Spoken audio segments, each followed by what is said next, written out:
So guys, suot-suot muna ako ng mga kakahuyan nila dito sa may northern part ng California guys. Kung baga parang baryo na ito guys eh.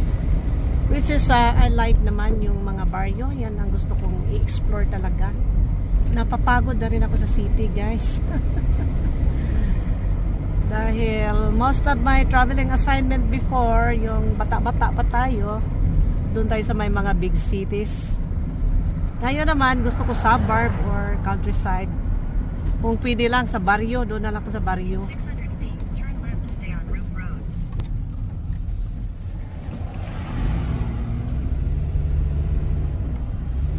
Okay guys, akyat tayo din sa may bundok. Sa mga gilid-gilid ng mga kabundukan.